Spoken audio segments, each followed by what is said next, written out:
Paz do Senhor, irmãos, irmãs, domingo, 16 de agosto, e nós aqui, mais um domingo, para trazer um estudo das nossas lições de escola dominical. Nós estamos estudando a carta do apóstolo Paulo aos Gálatas. A Marli começou na semana passada, ministrou para nós dos versículos 1 até o 9, e hoje eu dou seguimento a esse estudo, partindo do versículo 10 até o final, versículo 24. Depois a Marli vai continuar no capítulo 2, e eu junto, até terminarmos essa carta de Paulo aos Gálatas. Nós temos uma novidade para passar para os irmãos, e vou estar repetindo depois no final. Conforme a gente tinha pensado, nós adquirimos um chip, e estamos com um WhatsApp da Escola Dominical, com o objetivo de vocês poderem interagir conosco, mandando depois no WhatsApp alguma questão que vocês entendem que não ficou bem esclarecida, alguma pergunta, algum comentário, porque de repente você já leu, Deus já te deu uma revelação acerca desse estudo, e você, eu gostaria de acrescentar mais isto. Tudo isso nós vamos receber muito bem, de braços abertos. Então, a gente fez isso, compramos um chip, estamos com o WhatsApp, não é grupo. Por que não é um grupo? Porque nós não queremos que ninguém fique assim, não vou fazer pergunta e todo mundo do grupo vai ficar vendo. Não, é você ligando, se comunicando, mandando mensagem para esse número. Então, só nós, eu, Marli, Odísia e Adventino, que somos professores, que estaremos vendo para responder para vocês. Entenderam bem? Nós queremos que seja assim bem, vocês fiquem bem à vontade. Tem gente que não gosta de fazer pergunta porque acha que o outro vai rir da pergunta dele. E, na realidade, não é para isso acontecer, porque todos nós estamos aprendendo. Às vezes, uma pergunta de vocês ensina para a gente, tá certo?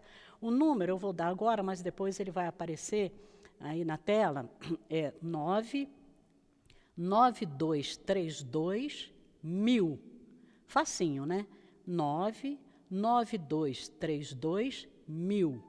Aí vocês podem mandar ali a pergunta ou o comentário que vocês quiserem fazer. E a gente está pedindo para evitar de ficar, bom dia, boa tarde, ou mandando texto bíblico assim ao léu, ou mandando musiquinha, porque o objetivo não é esse. O objetivo é que seja direcionado para os estudos que nós estamos ministrando aqui da Escola Dominical.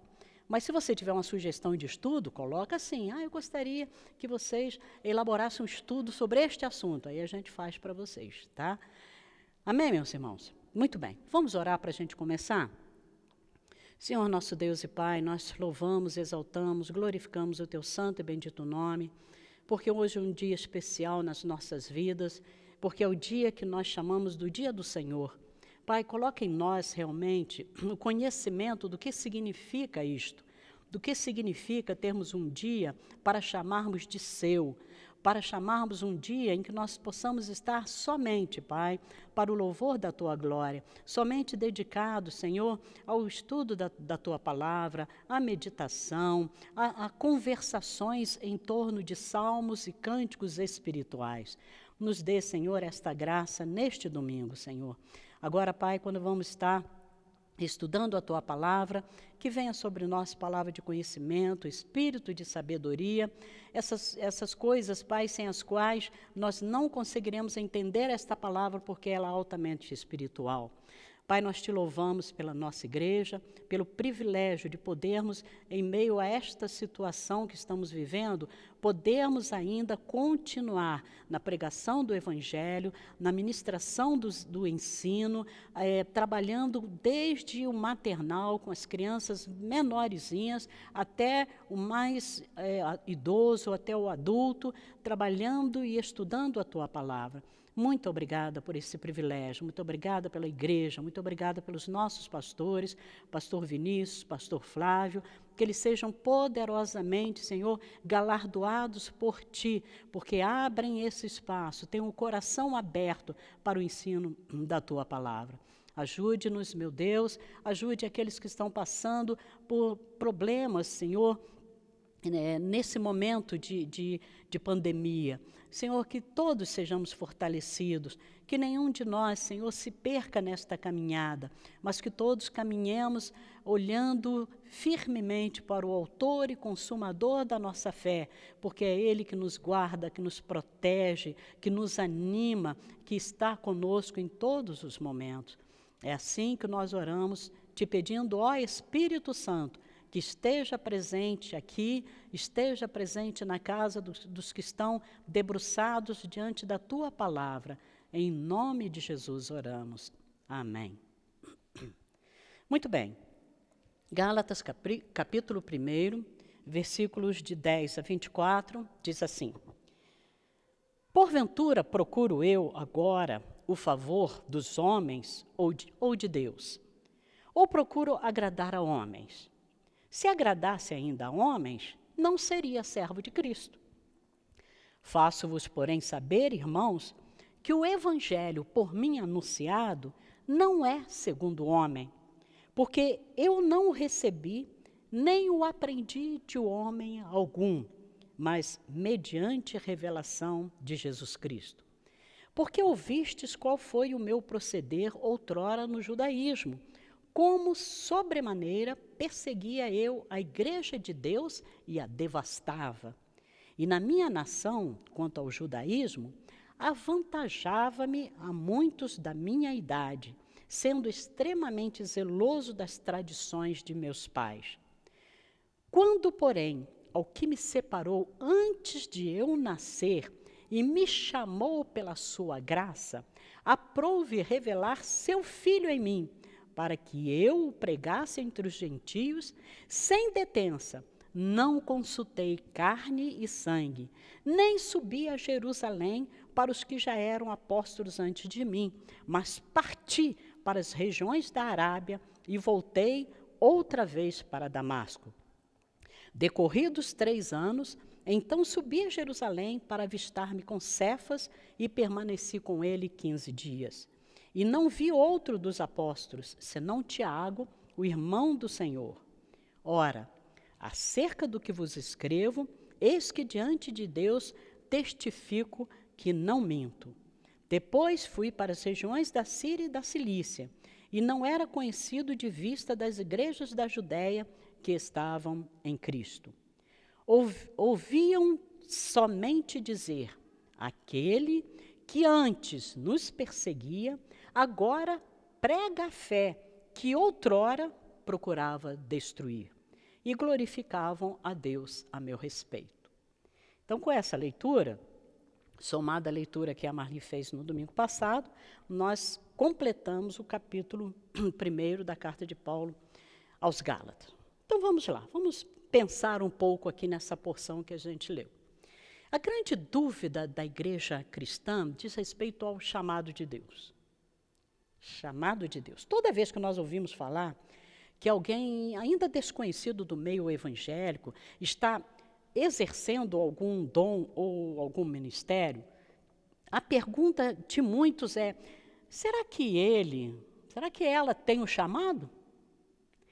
Na nossa intimidade, nós temos tanta intimidade com esse assunto, a gente já fala chamado, mas todos sabem que nós estamos nos referindo ao chamado de Deus, à unção de Deus para o exercício de algum ministério ou de algum dom.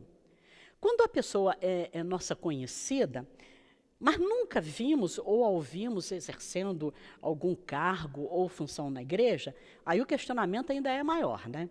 Dizemos assim, o quê? Ele ou ela? Não acredito que tenha um chamado de Deus. A gente fala assim, né? Algum tempo atrás, conversando com o nosso irmão Devantuir Cruz, ele me deu um grande ensinamento quando disse que o ministério que nós temos, o chamado que nós recebemos de Deus para o exercício de algum dom, ele não depende do querer, ele não depende da vontade de ninguém. É algo entre nós e Deus, a pessoa e Deus, e mais ninguém. O que ele quis dizer?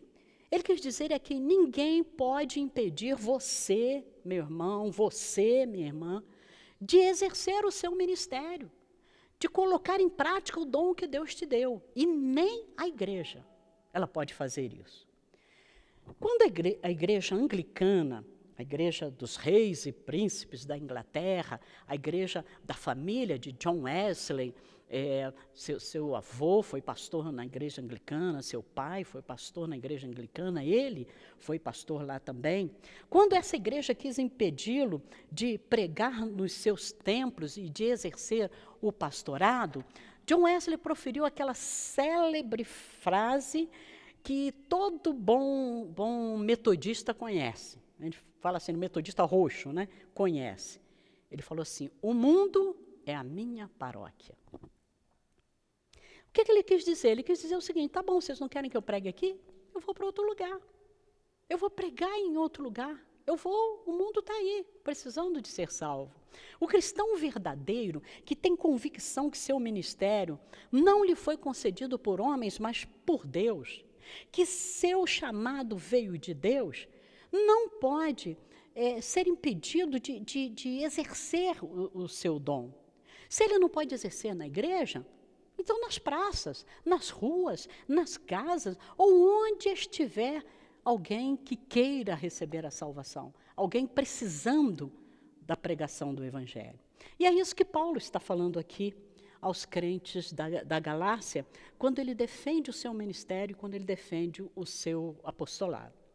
Então ele diz assim, meu chamado veio de Deus, eu sou credenciado por Deus.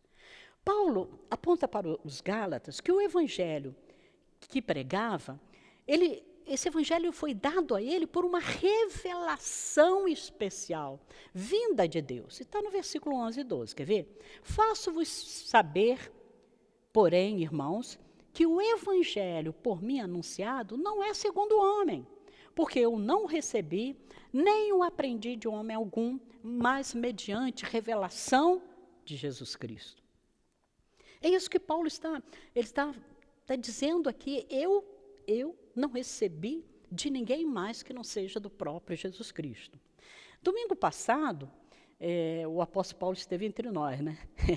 Na pessoa do Rômulo, na ministração que a nossa irmã Maria Tereza fez para os adolescentes, os juvenis, o personagem do apóstolo Paulo ali, ele nos ensinou que Paulo, foi educado por Gamaliel, que era na época considerado o mestre-mor, né? Era o melhor professor da época do apóstolo Paulo. Mas a educação que o apóstolo Paulo recebeu de Gamaliel jamais poderia tê-lo conduzido a esse evangelho que ele estava pregando aos Gálatas. Sua condução a Cristo lhe veio por revelação de Deus. E quando isto aconteceu, ele não quis saber de ninguém, de outros seres humanos. Como ele disse aqui, ele não consultou carne nem sangue, quer dizer, não consultou pessoas, não consultou outra pessoa.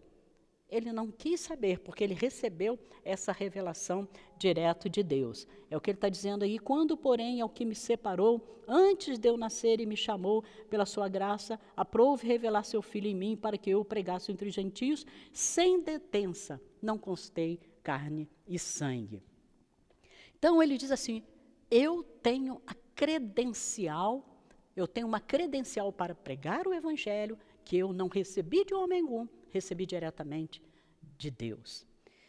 Meu chamado não é segundo o homem. Vamos explorar um pouquinho mais isso aí. É o versículo 11, né, quando eu já li aqui, que ele fala que o Evangelho que ele prega não é segundo o homem.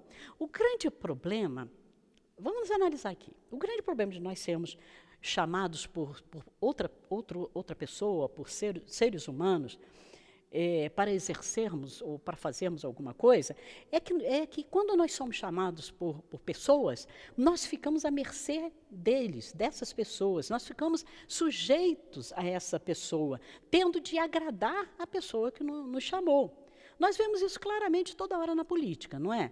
Quando o presidente da República, os governadores, os prefeitos, chamam alguém para algum ministério ou secretaria de governo, o que eles esperam? Eles esperam que essas pessoas que eles chamaram, agradem a eles, obedeçam a eles, só a eles.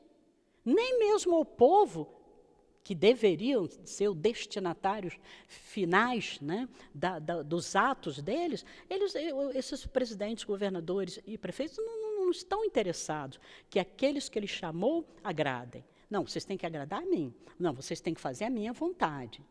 Então, Paulo, ele quer deixar claro que seu chamado veio de Deus e, por essa razão, ele não estava no ministério para agradar homem nenhum. Ele não precisava agradar homem nenhum, porque ele não foi chamado por homem. Não foi chamado por homem. Quando eu estava elaborando essa lição, eu estava me lembrando e rindo muito de um concílio regional que eu participei lá no Rio de Janeiro, há muitos anos atrás, né, ainda na época do bispo Paulo Lockman, e ele chamou um missionário.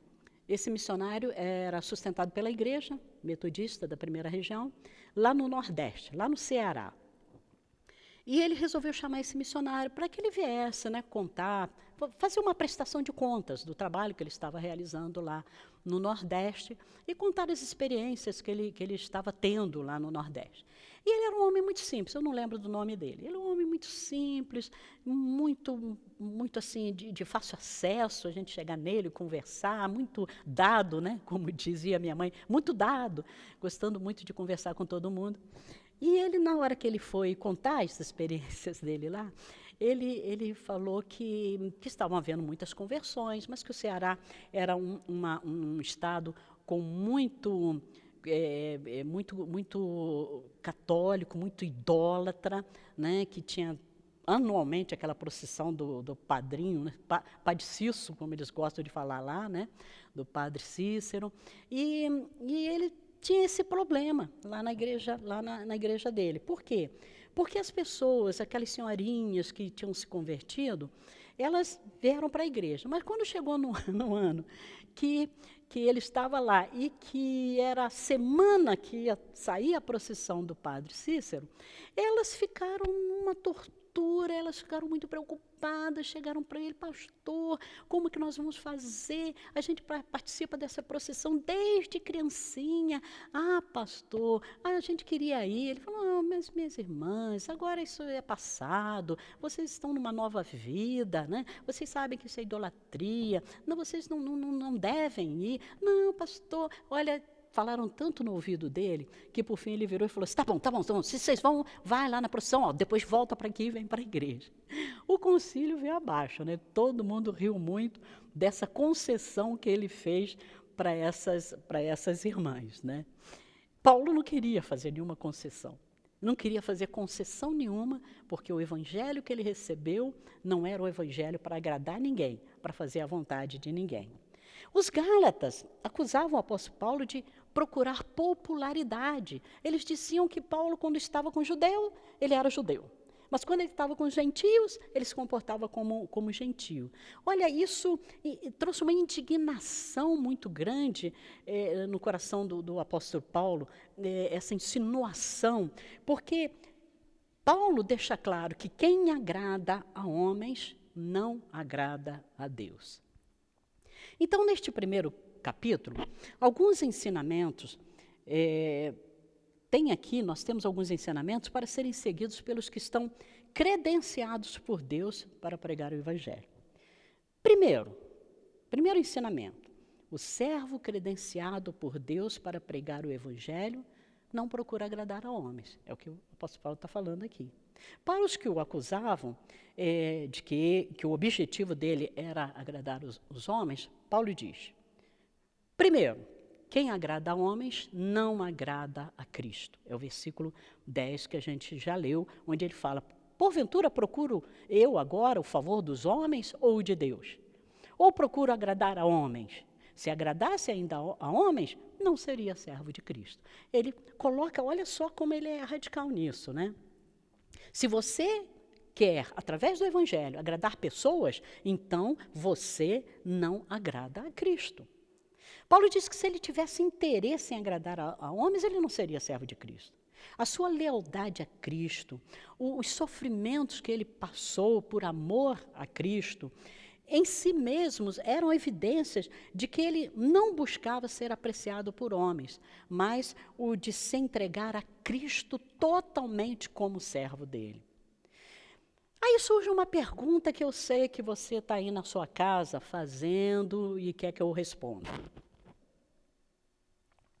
Você vai perguntar assim: então você está querendo me dizer que é errado esperar amor e admiração dos cristãos fiéis ou receber reconhecimento do seu verdadeiro caráter cristão? Não, meus irmãos, não é isso que eu estou dizendo. Claro que não. Claro que não. Claro que quem ministra até gosta de ouvir uma palavra porque é incentivo, né? É um ânimo para continuar fazendo a vontade de Deus. Mas Paulo ele queria deixar aqui bem claro que ele não tinha no seu coração a intenção de agradar aos que eram desleais a Cristo e que procuravam corromper o evangelho que ele pregava. Domingo passado a Marli esclareceu muito bem quem eram essas pessoas, eram os judaizantes. Quem eram os judaizantes? Eram aqueles judeus que depois de passar a vida toda cumprindo a lei judaicas, os rituais, as celebrações, eles agora se converteram. Só que eles se converteram, mas eles ainda continuavam apegados a esses rituais, a essas celebrações, e queriam trazer para dentro da igreja esse comportamento. E o apóstolo Paulo disse, não. Por quê? Porque esses rituais e essas celebrações, elas visavam a salvação das pessoas. Quem cumprisse a lei, quem cumprisse os rituais, as celebrações, seria salvo por elas. Agora não, agora é Cristo que é a salvação. Então o apóstolo Paulo diz assim, não, acabou, não dá. Aí os judaizantes o que faziam? Ele não tem nada de apóstolo, não. E ele não é servo de Cristo, não. Ele não tem credencial para falar para a gente. Começaram a acusar o apóstolo Paulo. O segundo ponto que o apóstolo Paulo coloca aqui para a gente, ele diz que o seguinte, a mensagem cristã, ela não é recebida de homem. Não são os homens que trazem para nós o evangelho. Esse é o segundo ponto que Paulo nos ensina nesta carta. A mensagem cristã não é recebida de homens. No versículo 11 e 12, ele coloca isso aqui. Faço-vos, porém, saber, irmãos, que o evangelho por mim anunciado não é segundo o homem. Porque eu não o recebi nem o aprendi de homem algum, mas mediante a revelação de Jesus Cristo. Se alguém chegar para você e começar a falar para você assim, eu vou falar para você, eu tenho aqui o evangelho segundo João, segundo Maria, segundo... corre, sai correndo. Porque o evangelho verdadeiro e genuíno, ele é segundo Jesus Cristo. Ele é de acordo com Jesus Cristo, com os ensinamentos de Jesus Cristo. Tá?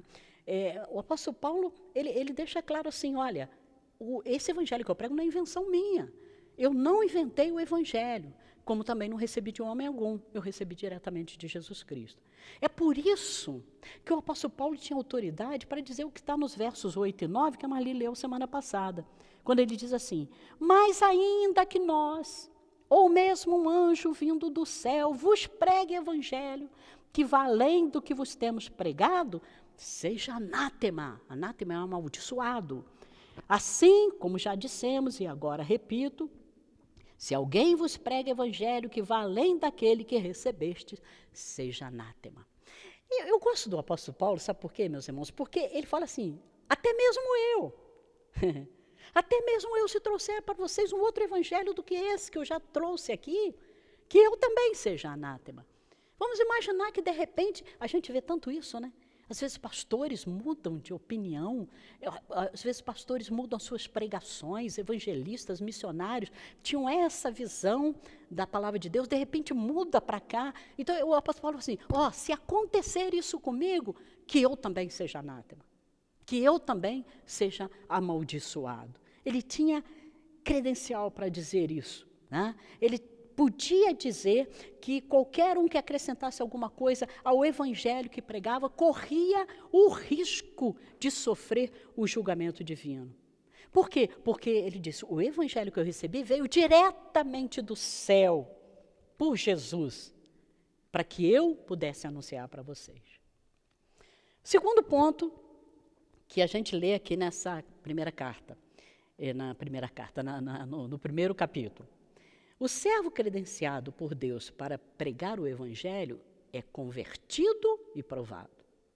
Versículos 13 e 14, diz assim: porque ouviste qual foi o meu proceder outrora no judaísmo, como sobremaneira perseguia eu a igreja de Deus e a devastava. E na minha nação quanto ao judaísmo, avantajava-me a muitos da minha idade, sendo extremamente zeloso das tradições de meu pai. Quando, porém, ao que me separou antes de eu nascer e me chamou pela sua graça, versículo 15, aprouve revelar seu filho em mim, para que eu o pregasse entre gentios, sem detença não consultei carne e sangue. Então, olha só, o que o apóstolo Paulo está falando aqui? Para comprovar que ele havia recebido o evangelho diretamente de Deus, o apóstolo Paulo faz assim um flashback. Ele volta lá atrás e começa a lembrar aos Gálatas quem ele era antes da conversão, os versículos 13 e 14 que eu acabei de ler.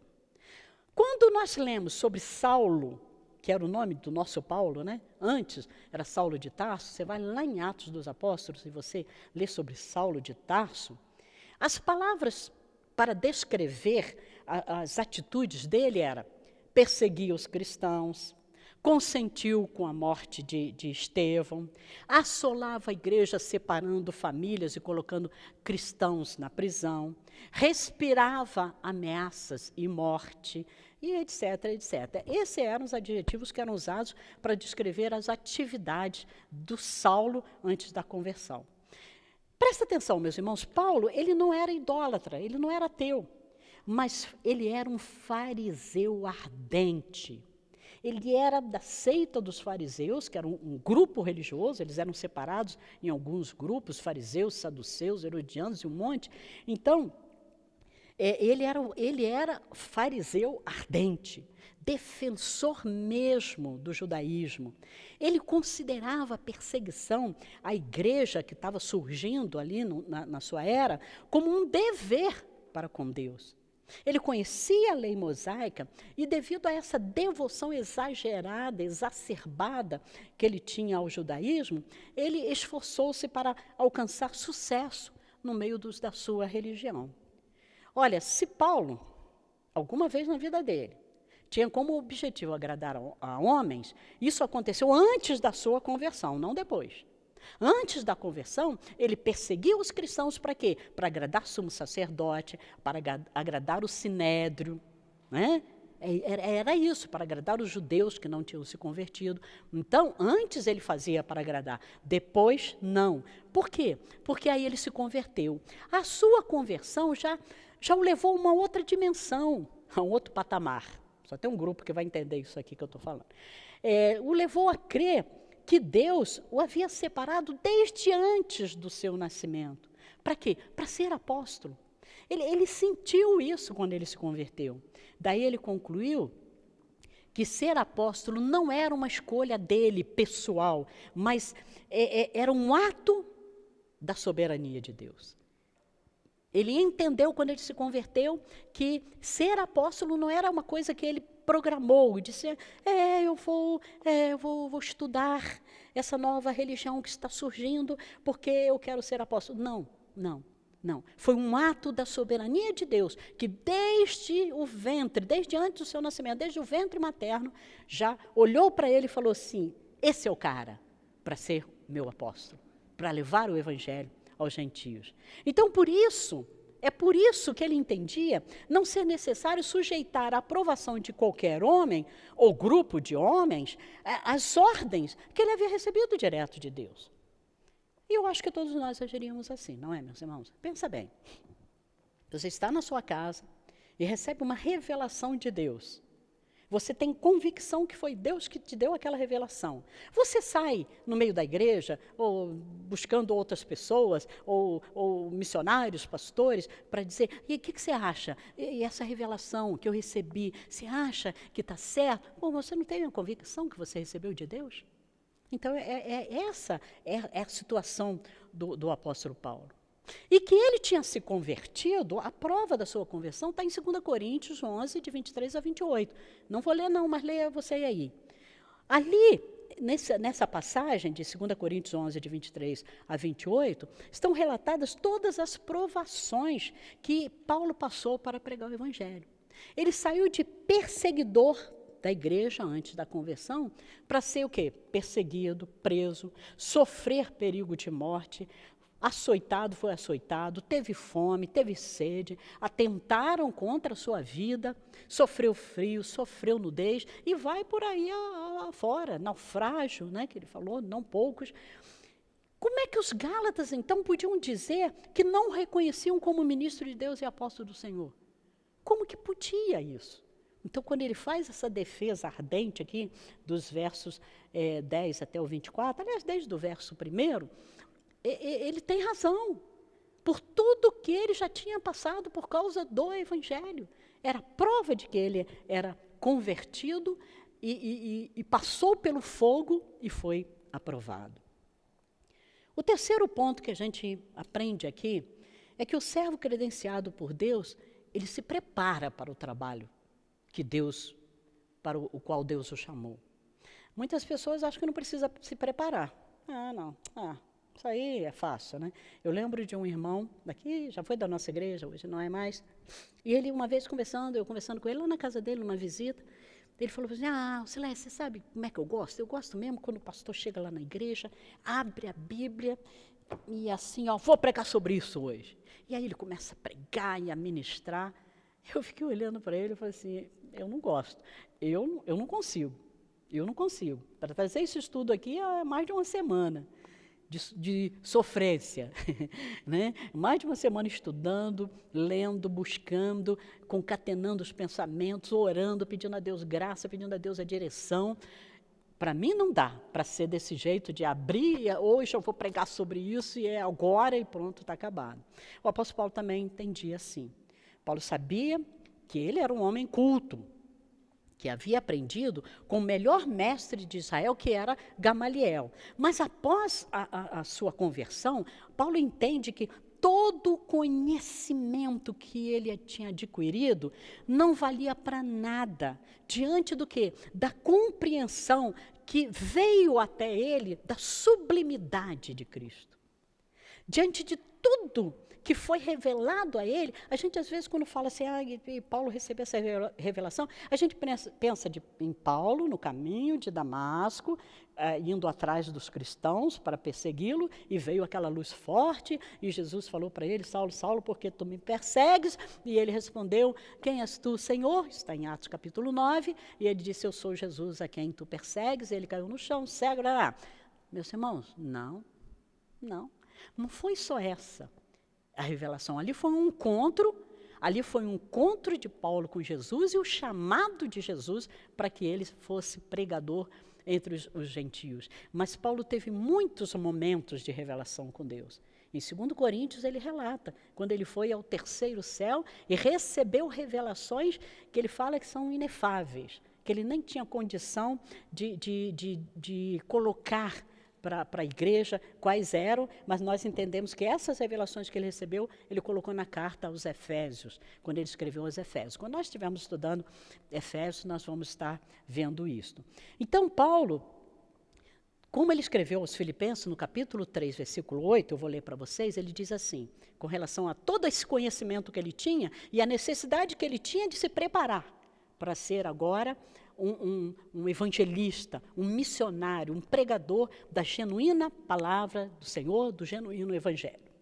Ele diz assim, mais do que isto, considero tudo como perda, comparado com a suprema grandeza do conhecimento de Cristo Jesus, meu Senhor, por cuja causa perdi todas as coisas. Eu as considero como esterco para poder ganhar a Cristo.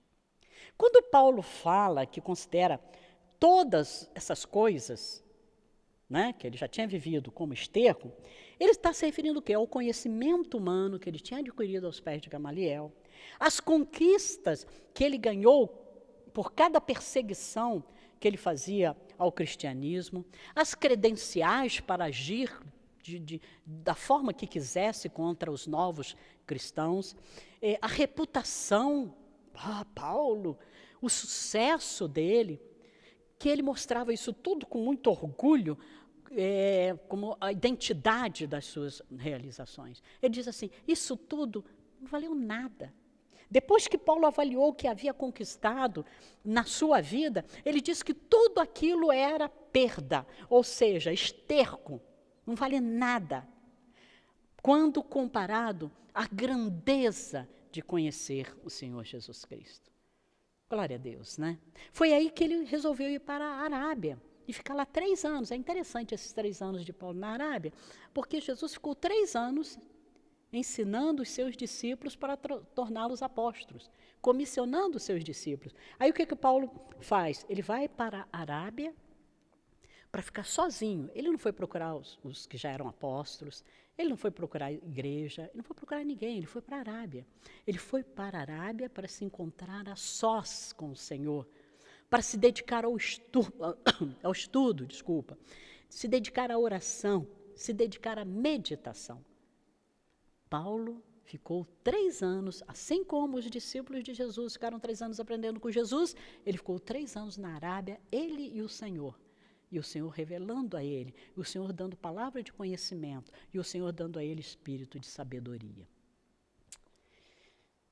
Eu quero encerrar, mas eu fiz 2 conclusões para encerrar esse estudo. A conclusão número 1. O que nós aprendemos com esse estudo? O que nós aprendemos? Primeiro, o que nós vimos aqui, o Evangelho não tem origem no homem, mas em Deus. Este Evangelho, puro e genuíno, tem origem em Deus. Segunda coisa, o Evangelho que Paulo pregava, que era o Evangelho da salvação mediante a fé, sem as obras, é o Evangelho que precisa ser pregado hoje. É esse Evangelho que nós temos que pregar. Imbuir nas pessoas essa fé de que o Senhor Jesus já liquidou a nossa dívida, já pagou pelo nosso pecado. E aí, pela fé, recebermos essa graça, recebemos essa salvação. Terceiro ponto que a gente aprende aqui, que o Evangelho, meus irmãos, não precisa de aditivos, não precisa de mise-en-scène, pois a eficácia do Evangelho, da palavra de Deus, é inerente a ela mesma, é inerente a ele mesmo. A eficácia do Evangelho está na sua própria proclamação.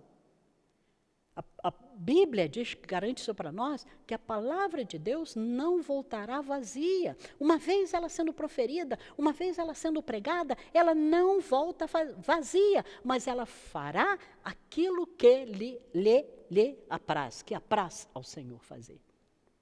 Então não precisa de aditivos, não precisa de brilho, de mise-en-scène, precisamos chamar o cantor que está em voga agora, que é o bam, e o pregador que é aquele. Não, se nós pregarmos o Evangelho genuíno de Jesus Cristo, o Evangelho por si só, ele se basta para que almas sejam convertidas e transformadas. E terceiro, e quarto, já para encerrar, a conclusão 1. O verdadeiro ministro do Evangelho não procura agradar homens, mas a Deus. Não tem origem no homem, mas em Deus, e o verdadeiro pregador, ministro, não agrada a homens, agrada a Deus. Isso é uma coisa que nós precisamos também entender. Nós que ministramos entender isso, que nós não temos que agradar a homens, temos que agradar a Deus com o ensino da palavra, e nós, quando recebemos a palavra, entendemos que nós não estamos ali para que o ministro nos seja agradável. Não estamos ali para que o ministro da palavra de Deus fale só coisas que vão ser boas para nós. Ai, que bênção! Deus falou que agora eu vou ser rica. Deus falou que aquilo que eu estou querendo no meu coração, vocês não sabem, irmão, o que eu estou querendo no meu coração. E Deus falou que eu vou conseguir. Cuidado com isso. Cuidado com isso, tá? Porque o Evangelho não é para nos agradar. O Evangelho é para nos instruir, é para nos fazer amadurecer, para nos fazer crescer, para nos fazer nos tornarmos semelhantes a Jesus Cristo. É para isso que o Evangelho é pregado, o Evangelho é anunciado. Segunda conclusão que eu quis colocar aqui é que nós estamos vivendo uma época que fala muito de inclusão, aceitação, facilidades, né? E eu tenho andado assim meio cautelosa com essa questão de inclusão. Nós precisamos incluir todas as pessoas, todas as categorias, todos os pensamentos, todas as filosofias, todas as teorias. Meus irmãos, o verdadeiro evangelho não aceita o que a palavra de Deus rejeita. Se a palavra de Deus rejeita, o verdadeiro evangelho não aceita. Não adianta eu fazer inclusão dessas pessoas, desses pensamentos, porque se vão de encontro à palavra de Deus, o verdadeiro evangelho rejeita. O evangelho, ele é radical, não faz concessões, não faz, meus irmãos, não faz concessões, nós precisamos entender isso. Ele é radical, ou é isso aqui, ou não é.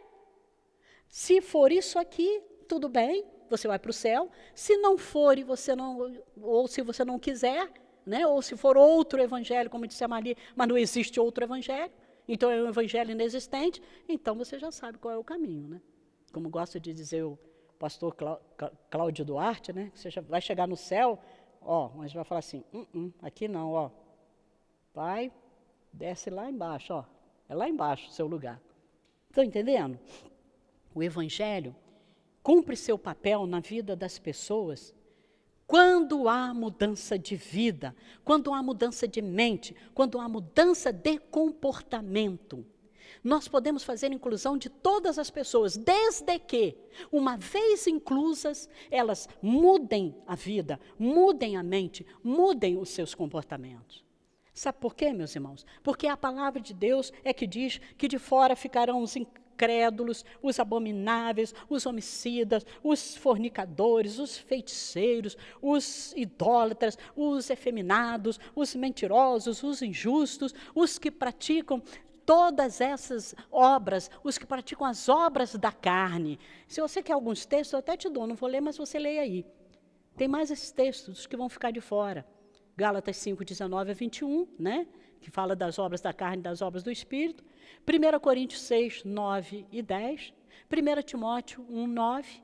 Hebreus 12, 14. Apocalipse 22, 15. Esses são os que eu peguei ali agora, né? Peguei na hora que estava fazendo esse estudo, mas se você procurar, a Bíblia ainda vai apontar muitos outros que não vão entrar no reino de Deus.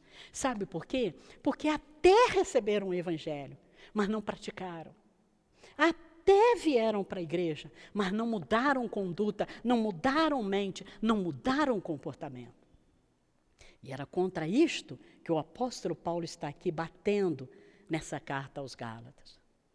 Os judaizantes tinham que mudar mente, tinham que mudar comportamento, tinham que mudar o estilo de vida, porque senão eles estavam trazendo para dentro da igreja um evangelho que não era nada, que nem evangelho era, porque não existe outro evangelho, só existe o evangelho de Jesus Cristo, nosso Senhor. Amém, meus irmãos?